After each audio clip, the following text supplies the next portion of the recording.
Intervalo. Demiurgo caminhou pelo 9º andar da grande tumba de Nazarick. As solas duras de seus sapatos de couro estalaram ruidosamente contra o solo e os ecos desapareceram no silêncio. Muitos vassalos foram designados para manter a segurança, mas eles não prejudicaram a atmosfera mítica deste lugar. De repente, Demiurgo olhou em volta e sorriu. Verdadeiramente magnífico. O objeto de sua admiração era todo o 9º andar. Era um lugar que complementava os 41 seres supremos, as entidades pelas quais Demiurgo abandonaria tudo e juraria sua maior lealdade. Portanto, Demiurgo amava e estimava tudo aqui. A alegria enchia o coração de Demiurgo cada vez que ele caminhava por este lugar, reforçando ainda mais sua devoção a seus criadores. Não era apenas Demiurgo que se sentia assim. Até mesmo os palhaços, músicos e outros caras barulhentos ficavam maravilhados com o silêncio por aquele piso e se esforçavam para preservar sua quietude. Qualquer pessoa que não se deliciasse com as vistas aqui, que não fosse suficientemente leal aos 41 seres supremos, certamente teria tendências desleais. Enquanto esses pensamentos passavam pela mente de Demiurgo, ele virou uma esquina. Seu destino estava diante de seus olhos, o quarto de seu superior inquestionável, o governante supremo de Nazarick, o último e único que permaneceu com eles, Ainz ou Algon. Ao se aproximar da porta da sala, ele viu várias pessoas abrindo-a e saindo. Essas pessoas notaram Demiurgo e esperaram cortesmente por ele se aproximar. Um deles estava vestido como mordomo, mas estava todo vestido de preto, exceto pelas luvas brancas. Parecia mais um conjunto de roupas de mordomo do que um uniforme de combate. Ele era um dos 10 servos de Nazarick, mas nem mesmo Demiurgo poderia dizer qual dos 10 ele era. Isso porque todos eles usavam máscaras de batalha de rosto inteiro, como Mook sem rosto, e só se comunicavam em ruídos estranhos. Além disso, havia o ser diante do mordomo. A imagem mental ridícula de um homem nu em uma gravata apareceu na mente de Demiurge. Era um pinguim. Era a própria imagem de um pinguim e usava uma gravata preta. Já faz um tempo, Butler com um chefe assistente. Ao ouvir a saudação calorosa e cordial de Demiurgo, o pinguim respondeu com um sorriso radiante, provavelmente. De fato, já faz um tempo, Demiurge-sama. Ele então se curvou profundamente. Este não era um simples pinguim, mas o mordomo-chefe assistente da grande tumba de Nazarick. Ele era um heteromórfico conhecido como Homem-Pássaro, e seu nome era Eclair Aeclair Eglaer. Como Homem-Pássaro, como Peroroncino dos 40 seres supremos, ele deveria ter uma cabeça e asas bestiais, e seus membros deveriam ter características de ave. No entanto, por algum motivo, ele parecia um pinguim. Ainda assim, Demiurgo não tinha dúvidas sobre sua aparência.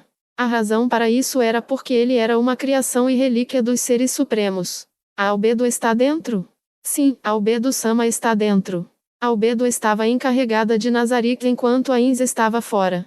Também era de conhecimento geral que ela não conduzia seus negócios em seu próprio quarto, mas neste quarto. Todas as suas ações foram tomadas com a aprovação de Ainz, então o único a expressar qualquer objeção a este acordo foi Chaltear Bloodfallen, que estava no exterior a negócios. Demiurgo certa vez sussurrou para Albedo. Uma boa esposa não deveria esperar pelo marido em casa e cuidar da casa na ausência dele? Portanto, ele foi completamente incapaz de refutá-la quando ela respondeu: o que há de errado com uma esposa vigiando o quarto do marido? Ele acenou com a cabeça para Eclair e perguntou: é raro você vir aqui, Eclair-kun? Você não está designado para os quartos de hóspedes? Eu devo trabalhar duro no lugar de Seba-sama quando ele não está por perto. Na verdade, eu estava discutindo os pontos mais delicados de minhas funções com Albedo-sama. De fato, como ele não está por perto, o 9º andar da grande tumba de Nazarick agora é sua responsabilidade. Exatamente. Devo trabalhar duro agora, para que um dia eu possa governar a grande tumba de Nazarick. O sorriso no rosto de Demiurgo não mudou, apesar da estranha declaração de Eclair. Era amplamente conhecido que Eclair tinha fome do trono da grande tumba de Nazarick.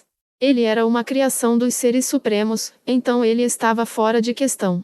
Claro, se a ordem fosse dada, Demiurgo iria eliminá-lo sem piedade, mas até então, ele não tinha objeções. De fato. Trabalhe duro, então. Falando nisso, do que você pretende cuidar primeiro? Limpeza, é claro. Que outro trabalho há para fazer? Ninguém limpa melhor do que eu. Pode-se comer nos banheiros que eu limpo. Demiurgo assentiu com satisfação ao ouvir a resposta confiante de Eclair. Excelente. Seu trabalho é muito importante. Uma mancha neste chão é um insulto aos seres supremos. O Demiurgo assentindo então fez outra pergunta. Eu sei que o seu trabalho é muito importante, mas quem ficará encarregado deste andar enquanto o Sebas estiver fora? Essa seria a empregada doméstica Pestonha. Gerenciar este andar não é nada comparado a limpá-lo. Entendo. Então os vassalos feitos pelos seres supremos já receberam suas funções. Pensando bem, não é difícil cumprir suas obrigações com essas suas mãos de pinguim? Meu talento está em superar a falta de jeito dessas mãos e limpar a casa, respondeu Eclair com confiança, com o peito estufado. Então, em um tom um tanto infeliz, ele continuou. Pensando bem, isso não é algo que um ser como você, cuja sabedoria perde apenas para a minha, diria, Demiurgo Sama. Eclair pegou um pente do mordomo atrás dele e começou a alisar as penas douradas dos lados de sua cabeça. Não sou um mero pinguim, mas um pinguim rocopê feito por Ankoro Moshimoshi Sama dos seres supremos. Por favor, não me confunda com esses animais. Além disso, estas não são minhas mãos, mas asas.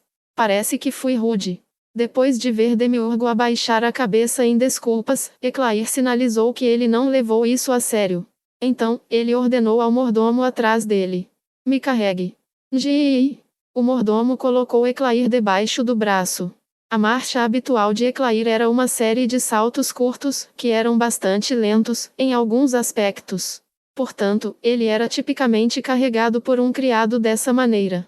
Então, eu devo me retirar, Demiurge-sama. Adeus. Eclair-kun. Depois de olhar brevemente para o mordomo-chefe assistente sendo segurado sob o braço de um criado como uma boneca, Demiurgo bateu suavemente na porta da sala. Este é o Demiurgo. Perdoe a intrusão. Ele foi extremamente educado, apesar da ausência do dono da sala. Isso porque para Demiurgo, a sala em si era um lugar a ser respeitado. Demiurgo entrou na sala, que deveria estar vazia. Ele olhou em volta e não viu Albedo em lugar nenhum. Demiurgo suspirou suavemente, então abriu outro conjunto de portas e entrou mais fundo. Os quartos dos 41 seres supremos foram modelados a partir das suítes reais e apresentavam um amplo banheiro, um balcão de bar, uma sala de estar com um piano de cauda, um quarto principal, quartos de hóspedes, uma cozinha dedicada, um camarim e assim por diante. Demiurgo avançou para o quarto sem hesitar um segundo. Ele bateu na porta e entrou sem esperar resposta. Havia apenas uma cama de solteiro dentro, mas a cama king size era adornada com um dossel elegante. Havia um grande caroço, ligeiramente maior que o tamanho de um humano, e estava se contorcendo. Albedo. Incapaz de suportar Demiurgo chamando por ela, uma beleza de classe mundial revelou seu rosto debaixo dos lençóis. Sua pele era uma extensão ininterrupta de maciez sedosa até os ombros, então ela provavelmente estava nua sob aqueles lençóis. Talvez fosse porque ela havia se enterrado naqueles lençóis, mas havia um leve rubor de excitação em suas bochechas. Em que feitiçaria você está trabalhando aí? Eu quero que a Insama seja envolvido em minha fragrância quando ele retornar. Pareceria que ela se mexia e se contorcia para marcar seu território. Demiurgo ficou pasmo. Tudo o que ele podia fazer era observar silenciosamente o NPC de maior classificação criado pelos 41 seres supremos, o supervisor guardião da grande tumba de Nazarick. Então, ele balançou a cabeça, cansado. Ele não disse, a Insama é um morto-vivo, ele provavelmente não dormirá em uma cama ou, mesmo se ele dormisse em uma cama, os lençóis provavelmente seriam trocados imediatamente ou algo assim. Se ela estava satisfeita com isso, então que fosse. Você provavelmente não deveria ir muito longe. Eu não sei o que você quer dizer com muito longe, mas eu entendo. Certo, a Insama? A pessoa deitada na cama ao lado de Albedo de repente revelou seu rosto. Demiurgo ficou tão chocado que não tinha palavras para dizer. Por um momento, ele pensou que fosse o próprio Ainz ou algo, mas não era nem de perto grosso ou imponente o suficiente. Deve ser um travesseiro de abraço. Quem o fez? Eu fiz. Os olhos quase fechados de Demiurgo se arregalaram ligeiramente quando ele ouviu a resposta imediata de Albedo. Ele não esperava que ela possuísse tais habilidades. Seja limpar, lavar roupas ou costurar, possuo todas essas habilidades em um nível profissional. Exultante com a surpresa de Demiurgo, Albedo continuou se exibindo em um tom de autossatisfação. Já fiz meias e roupas para o nosso futuro bebê, até os 5 anos. O sorriso de Albedo e sua risada cufufufu deixaram Demiurgo se sentindo um pouco impotente. Ele considerou simplesmente deixá-la aqui e partir imediatamente. Não importa se é menino ou menina. Ah, e se a criança for hermafrodita ou assexuada? Demiurgo não conseguiu dizer nada. Tudo o que ele podia fazer era assistir Albedo, que estava murmurando para si mesma. Era verdade que Albedo se destacou no gerenciamento da grande tumba de Nazarick e, nesse aspecto, ela era muito superior a Demiurgo. No entanto, ela não era tão talentosa em termos de defesa e administração militar, então ela precisava da ajuda de Demiurgo nesse campo. Tudo ficaria bem, desde que não houvesse inimigos conhecidos, como agora. Com isso em mente, Demiurgo controlou sua inquietação. Seu mestre ordenou que ele deixasse a tumba, e Demiurgo não pôde resistir a essa ordem. Então, de acordo com as ordens de Ain-sama, irei partir agora.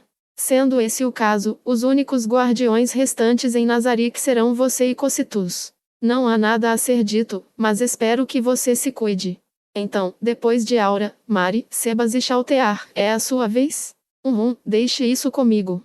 Terei minhas irmãs me ajudando em caso de emergência. Também vou mobilizar as Pleiades. Eles devem ser suficientes para aguentar até que todos retornem. Eu acredito que sua irmãzinha não pode ser implantada sem a permissão de Ain-sama, mesmo em uma emergência. O mesmo se aplica às Pleiades. Eu acredito que 2 deles já estão em missões, então você não poderá montar todos eles. Talvez você deva mover a vítima para um andar superior, dependendo das circunstâncias. Ainda assim, indo tão longe, preparativos foram feitos no caso de tal situação. Se algo der errado, volte o mais rápido possível. Falando nisso, como você lidará com os membros sobreviventes das escrituras da luz solar? Ain-sama concedeu a você o direito de dispor deles, estou errado? Você poderia entregar isso para mim também, mas não tenho ideia do que você planeja realizar com eles. Ah, eles, você quer dizer? Por ordem de Ain-sama, eles estão nos ajudando com os experimentos. Demiurgo parecia muito feliz, mas Albedo franziu as sobrancelhas de formato elegante. Primeiro são os testes de magia de cura. Quando cortamos um braço e curamos a ferida com magia, a mão decepada desaparece. Agora, se os fizéssemos comer o braço decepado e depois curar a ferida, os nutrientes derivados do braço desapareceriam? Se repetíssemos isso várias vezes, as pessoas que comeram as armas morreriam de fome? Ah, de fato. Além disso, permitimos que votem em quem deve ser o alimento dos outros e quem deve cortar os membros da comida com um machado sem corte. Fazemos isso por meio de um voto registrado. Existe uma razão para isso? Mas é claro, haverá uma hierarquia entre os prisioneiros, desde aqueles que se tornarão alimento e terão seus membros cortados, até aqueles que irão cortar os membros e aqueles que comerão esses membros. Isso cria ódio, e uma vez que eles sejam dominados por esse ódio, tudo o que precisamos fazer é gentilmente instigar aqueles que foram usados como alimento. Isso os incentiva a se revoltar, e os efeitos são muito óbvios. Seres que odeiam tudo são verdadeiramente temíveis. Isso é bastante perturbador. Nós, de Nazarick, somos seres criados pelos seres supremos, e não há como trair a Ain-sama. Mas pensar que esses humanos trairiam seus próprios mestres. Bem, eles dificilmente têm qualquer lealdade. Isso é o que os tornam interessantes. Você também pode desfrutar dos humanos dessa maneira, não é, Albedo? Tudo o que você precisa fazer é tratá-los como brinquedos. Não consigo entender sua maneira de pensar. Que pena. Tudo bem, ficar aqui e conversar irá atrasar a execução das ordens de Ain-sama. Se algo acontecer, me avise e eu voltarei imediatamente. Não acho que chegue a esse ponto, mas vou informá-lo dependendo das circunstâncias. A mão branca de alabastro de Albedo emergiu de debaixo dos lençóis para acenar um adeus a Demiurgo. Então, eu irei embora. Certo. Já que você queria fazer roupas de menino, você pode querer saber disso. Você sabia que os seres supremos parecem preferir meninos em roupas de menina?